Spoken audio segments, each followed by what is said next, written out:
Hello again, I'm Scott Parkin from E2P plus SEND. This is a quick video for confident and previous users of our apps. Basically, your login screen means you have to use your three-letter abbreviation, .first name, .second name, and your password is case sensitive. Please select Remember Me to ensure you're not logged out during the day, but also you can work offline if you lose connectivity. First screen allows you to take a photo or a video. Basically select one of the two, in this case a photo, also remembering you can get photos from the library within your device if you've taken them using the device camera. Basically, you'll take the photo, it'll appear like so. You can then take multiple photos by selecting the other icons below for additional photos. You can delete each individual photo by selecting it and using the trash icon. You can also cancel the whole observation if you want to start again. After that, you'll see you can add multiple photos. This is also using the camera live or from the gallery. Taking a video is very similar. Basically, you select take a video. Again, you can take it live or from the video library. You select capture. Record the video. You can pause it and then restart the video if there needs to be a gap in time between the child displaying their learning. You'll also notice a zoom icon on the left. This is particularly powerful when it's mark making, painting, anything of that nature, maybe early writing attempts. This is also available on the camera. Basically, once you have chosen to save the video, you can then select a class that you've been assigned to on the system. At this point, you can draft or delete. The draft will then be in the tab on the landing page or home page on the bottom left for you to access and continue editing. The workflow can go backwards, so you can edit or add to the observation at any time. Click Next. You can select multiple children. Obviously, it's signified by the green circle and tick icon. The most powerful feature perhaps in this area is the fact that over a 14-day period, those that have had observations will populate down the bottom of the screen in alphabetical order, and those who have not had an observation within the last 14 will list at the top. Basically, this refreshes every 14 days, but just helps you with the accuracy of your observations.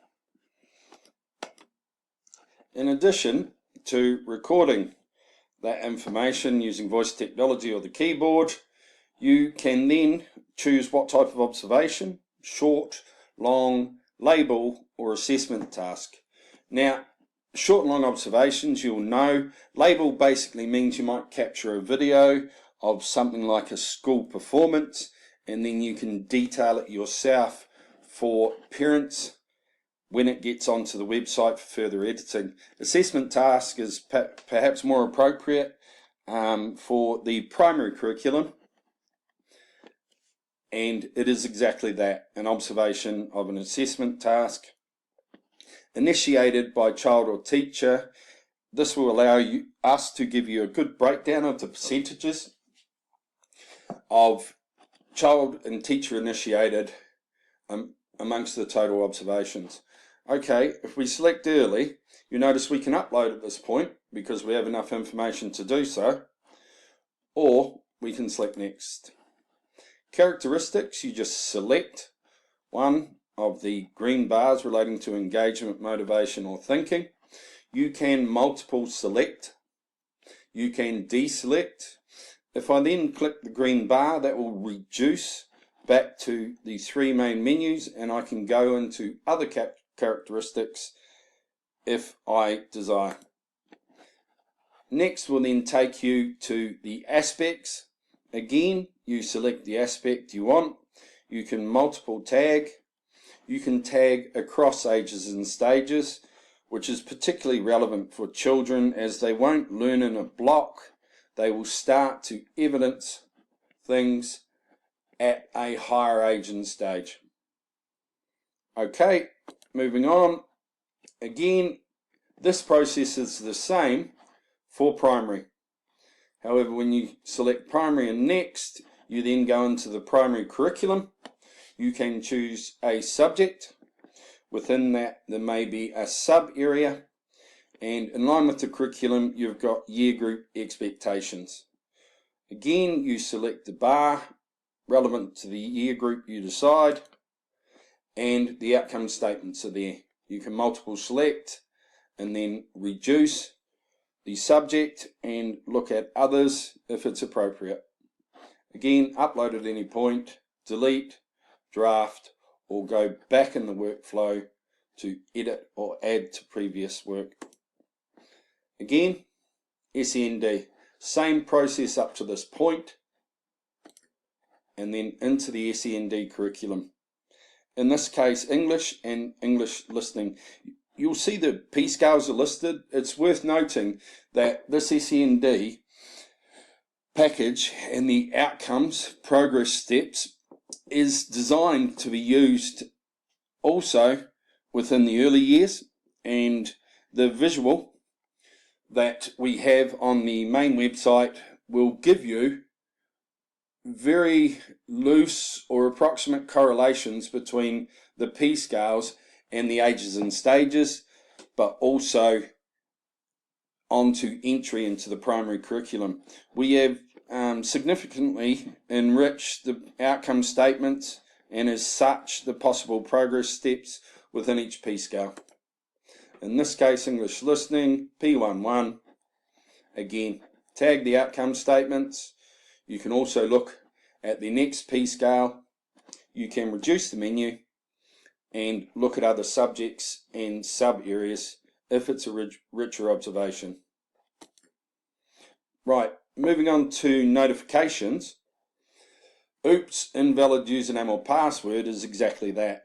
Your username has been entered incorrectly, or your password has been entered incorrectly, perhaps because you haven't entered it remembering that it's case sensitive, i.e. have you included capitals, lowercase, the correct numbers, symbols, maybe spaces within the password. Again, if you look down there, my advice is to select Remember Me, so you are not logged out during the day. However, you should manually lock out at the end of the day because it needs to go back to our website and update any additional information. That could potentially be new children, new classes, new teachers, etc. Okay, next is a media upload failed. This can be because it's a corrupted file, or the file may be named using a lot of symbols such as / brackets, punctuation basically, which the system, the app, and then our system, because it's used in coding language, may not accept it because it can see it as a threat. So please keep the names of those photograph or video files simple, with a name, maybe a number. Okay, finished upload successful. When you select upload, this prompt will come up, perhaps reassuring you that it's gone to the website and done so successfully. Any photographs or videos that are then used as part of that observation, once they've landed on our website successfully, they'll be deleted off your device. This is obviously very pertinent in relation to security, but also the storage on your device. It won't compromise that. No internet, please check internet connection is another prompt. Remember, if you've selected Remember Me, this is not an issue, because when you upload, you'll get this message, and it will also inform you that it's gone into the outbox. You'll see the number of observations in the outbox, and the number of drafts you have saved is indicated there. On reconnection to the internet, you'll simply select outbox, resend the outbox, and it will give you separate notifications for each observation that may be in there. Save a draft, again, using the icon at the top, yes or no. Upload successful. Again, the prompt that you can upload, and hopefully receives that prompt at any point that this icon is available. Okay, thank you very much. That's a quick user guide. Feel free to watch it again if your memory needs prompting. Otherwise, happy observations. Many thanks, Scott.